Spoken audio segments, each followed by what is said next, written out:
and welcome to Chocolate Covered Games Monthly Melt. We decided we're going to try to do this in different segments, different videos. That way we can take a little deeper look into some things. And months where we get to play a lot of games, we can share more than one game with you and break things out a little more. Our top 5 video here went quite a while. And who wants to sit through an hour and a half video to find different things? So we're going to try this out. Let us know what you think, if you like us breaking it down. And it gives that last week of the month something new each day for you. Not all at once. But we're going to start with our crowdsourcing. Crowdsourcing. Somebody has their name. Crowdsourcing. And there are 2 big companies out there now doing that, and Kickstarter and GameFound. Both my games come off of Kickstarter, and my first one is Karuka. Karuka is made by Jack Furnival, who's basically a one-man show, and this is sort of like a Crokinole meets Pool to an extent. So in the middle of this board that's on a Lazy Susan, which more games need Lazy Susans, you have the red disc, which you put inside this little triangle area. So it looks like pool. You have a colored disc, and then you have a white disc, which is your striker disc. And you will flick the red disc at the red disc, trying to break them up. And then you try to slide by hitting the disc into the pockets around the board. You score a point for each red one that you get into a pocket. And then the colored ones are worth more. You can spin the board to wherever you need it so that you don't have to reach around and shoot. You can just spin it and shoot it. When you pocket a red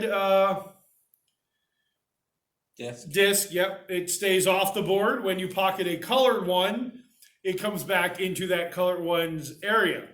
Once all the red discs have been pocketed, then you do the colored ones in a certain order, and that's yellow, green, brown, blue, pink, and black. So just like in pool, you want to get the 8-ball last. And at that stage, you don't respot the colors. You don't put the color ones back on the board.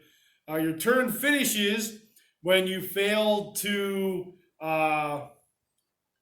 get a disc into a pocket, or you foul. You foul by not striking any of the other discs on the board. So just like in pool, if you don't get one in, or here if you don't get any. The game ends when the black disc is pocketed, and then you count up the points. The other way to win is if a player has a point lead that the other player cannot catch up. So that sort of ends it a little quicker. And the winner is the person with the most points at the end. Yeah. This is what Kickstarter is for. This is a one-man show. He's making the boards, and he only made so many. So once that was reached, he didn't sell anymore. It ended June 29th or June 30th here. To me, this is a great Kickstarter. I forgot to look at the price. Wish I would have got in on something like this. If I'd see this at a convention or something, I'd definitely want to sit down and play it. But looks gorgeous. This is definitely what Kickstarter is for. And that is Karuka. My first crowdsourcing game is called Mouse Orchestra. It is also by one person. It's a high school kid. I don't know if it's a he or a she. But they are making miniatures. And like I said to Doug, when 3D printers became super affordable, I said it would be smart for a game developer to make a game that could have miniatures, but instead of selling you a game with a ton of miniatures, selling you a game and source code to print off your own miniatures. Yeah. And I understand why they could never do that because then you would just go sell those codes and that company would be out money. But they claim these miniatures are for a football game. They didn't say which one. I don't know if it's one they just know of or one they made up and not selling you. But they're little mice that look like they're part of a marching band playing football. And you said it didn't say on the thing? No, it just kind of is like, this is for a fancy football game, battle football game. And, they're great 3D models that you buy the source code for. So they're not actually selling you a ton of plastic. They're selling you the ability to make a ton of plastic models. And I thought to myself, this is really smart for this high school kid. If this is something they're really passionate about, this would be a great way as a resume builder. If they want to get a job in the industry of miniature making, say, I've done the Kickstarter thing once. I succeeded. These are what my miniatures are. These are the codes I did. Look how nice it is, and get a job as a 3D model sculpture for a bigger name company out there. This will end on June 30th. So by the time this comes up, it will already passed. But still check it out. Take a look at it if you get the chance. It's Mouse Orchestra. Really great looking models. If you have a 3D printer yourself, I would hope you can find it out there because they are some phenomenal models that has coded. Yeah, it doesn't say what game. Yeah, it's very odd, but their first Kickstarter, if they're just trying to get their name out there, it's not going to be perfect. It's probably just this high school kid running it. So more power to them. So yeah, that was. So it is a girl. Is it a girl? Yep. Okay. It does say. And she's 26. Yeah. So it's not a high school kid. I know a lot of high schoolers that are 26. I work at Stilton. They're from Italy. Yeah. Well, do you know the school system in Italy? No. Exactly. But yeah, that was Mouse Orchestra. Your next one is? So my second one is Overstocked by Play for Keeps. Mm-hmm. And in Overstocked, players have to stay up to date with the latest 90 toy fads. Mm-hmm. Which you were up on all the 90s toy fads. I still am. And this game, it calls them fur balls and it calls them yo-yos. And bean bears, and I forget what they call the Tamagotchi ones. Tamagotchis? But it's Beanie Babies, Furbies, yo-yos, and Tamagotchis. And so what you're trying to do is it plays over 6 rounds, and you're playing cards into your own warehouse, which is you're trying to have the most of one of the toys, your largest one.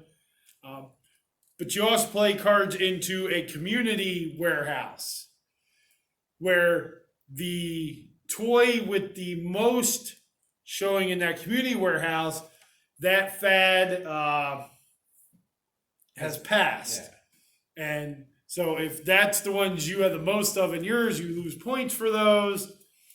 It's really an economy game and an efficiency game in a small box.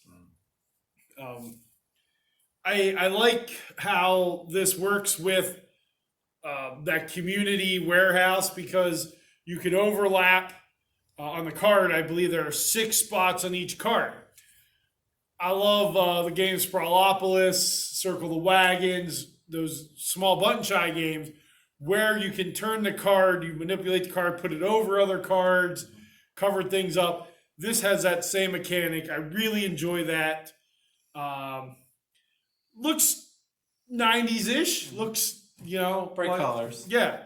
I think this is one that I would enjoy, and I hope I get to play it. That is Overstocked by Play for Keeps. Yep, and that's up until July 8th. There you go, July 8th. Check it out. My next game is, I'll have Doug look up on his phone here, is Force of Pangaya.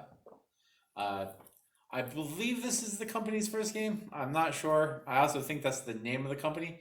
Once again, not sure. I don't do as much studying on this as Doug does. When I do crowdsurfing things, I go, "Ooh, that looks interesting." I'm like a bird. If I see something shiny, I'm like, "Ooh, look at that." And I don't dive much deeper than that. Besides learning what the game is and what's the main mechanic of it. But So what do you want me to see? who makes it? Pangaya Games. Okay. This is their first game. Okay. So they didn't name it after the first game, which you said was a good thing. Well, it is Pangaya Games. Oh, I thought you said Hanggai. I'm No, like, oh. Pangaya, and So- they're out of Germany. So yeah, I nailed it. I said they named it after this game. It looks like a much more adult version of photosynthesis, where you play as a tree spirit or a tree deity, and you're going to plant trees, and the trees grow, and when the trees hit a certain height, they seed, and then the seeds grow, but that tree, that seed dies. And the goal of this is to have the most coverage of the valley. And what you want to do is have your trees seed in such a way where you start blocking off other trees where they can't grow into your area, because it's the most coverage wins. So it's a very thinky game where you're like, okay, if I plant a tree here, I know the mountains over here are going to block this route for this player, and that lake over there is going to block that valley for this player. So I can seed in a line, therefore breaking the board in half, and then they can't grow in there. I can just keep seeding inwards. At the end of the game, I do know you need to have trees at their highest point to score points. Well, your most points. I think every level scores, but the taller trees score the most. So you got to figure out how many more rounds can I go for to get these trees to the max, where I don't have to lose them in decline, because the things will move on their own just like nature does. So it's a really great looking game. Decent price for it. $60 for the standard, or if you want to pay $7 more, you get the deluxe, which at that price difference, I would say pay the $7 more. Yeah. You get slightly better things. You get exclusive wood tokens for all your things. Premium stretch. They have 2 sets of stretch goals, which I'm not a big fan of. Where you have like, these are the stretch goals. If you hit, we'll put in the standard one. But if we hit this one, they become in this box, which I don't know about that. I've never been a big fan about that. But You get Kickstarters all the time now. They have like 8 different boxes. And yeah, I know. But I like stretch goals to be for everybody that back it. I get it. You're doing a standard and a deluxe. Either just have them all in one, where all these stretch goals are for this one and not for this one. Like the standard one's the one that you'll see on retail shelves, kind of thing. But yeah, for $67 for the premium and $60 for the regular, can't really complain. Looks beautiful, looks nice quality. Hope this company does well. Hope any company does well, of course. And that is Force of Pangaya. And just to update on this one, checking as of right now, they're looking for 23,882, and they're at $244,372. So all but $250,000. So they're doing good. They are backed, and Overstocked is backed. And they have until July 16th. So if you want to hop onto the Force train, Yep. which I guess would still just be a train, but Yeah. in the forest. Back Force of Pangaya. I'm really tempted to, because I love photosynthesis, and this looks like a very take that forest warfare kind of game. Yep. So those are our crowdsourcing games of the month. Yep. Look, next month we're probably going to add one more each, and dig into them. The more we can get out there and help promote games we think are good. Hopefully we can do that. But we're going to move on to game we played this month. This was not a normal month for us. Nope. We didn't get to play really anything. Yep. But we're going to cover Brave Rats by Blue Orange Games. This is a great little war style game. If you've ever played war with just a standard deck of cards, it's all luck. Yep. Because it's flip over the card, highest card wins. There's a little more strategy in this because you're not just flipping over the card. Yep. You're picking your card. You're picking your card, and each card then has its own power on it. You get So 9 cards, 0 through 8. Yep. No, 0 through 7. So you get 8 cards, 0 through 7. And some of the powers are the round is nullified and put on hold. If your opponent plays the prince, you automatically win the game. Next round, your opponent reveals their card before you choose yours. The lowest strength wins. If you win this card, it counts as 2 victories. Nullifies the special power. The card in your next round is worth +2, and you win this round. Because he's the top number. He's the top. But if you play that 7, the prince, the other person plays the princess, the princess automatically wins the game. Yep. Not just the round, the game. Yep, it's the first person to 4 wins, or in that scenario where that one would win the game automatically. Yep. So it's very forward thinking because you want to watch what you play and what the other person plays. So you know, okay, this is what they have left. What do I think they're going to play? You know, do I hold on to that 7 to know I'm going to win? You know, are you going to be the person that plays the 7 first every time? Well, you know, if you start to play that 7 first every game, somebody's going to play that 1, and they're going to win automatically. Yep. You know, so very thinky. It says 8 to adult. Probably go 6. I think you could go younger. Very forward-thinking game. You love this game. Yep, that's in my top 100, which I'll be doing at the end of the year, unfortunately. Comes in a tin. Yep, I don't mind a tin. Tins aren't bad. A lot of people don't like them. You did say, though, there is a version that comes in a box, but is not... Brave Rats. It's the original version of the game, which is Japanese theme, where it's like an emperor, samurai. Yeah. But this has, I think, pretty cool artwork. Yeah. I like the cartoony rat artwork. 2 players, plays 5 minutes or less. Yeah, just as the box says, 5 minutes. Which for me, I love short games. You can get lots of them in there. Anything else you want to add about Brave Rats? No, for a 5-minute game, I think we covered it pretty well. Yeah, we probably could have played the game in the time we talked about it. I suggested that. That's how short it is. But, you know, over the months, as we get to play more games, we want to be able to talk about more games that we've played and share those. So hopefully we can add more each month, or even just, you know, another game or 2. Let us know in the comments what games you've been playing, what games you've enjoyed over this last month or so. What games you've been backing? Yeah. Also, what games have you been backing? That's part of the segment on now. Yeah, on Kickstarter or GameFound.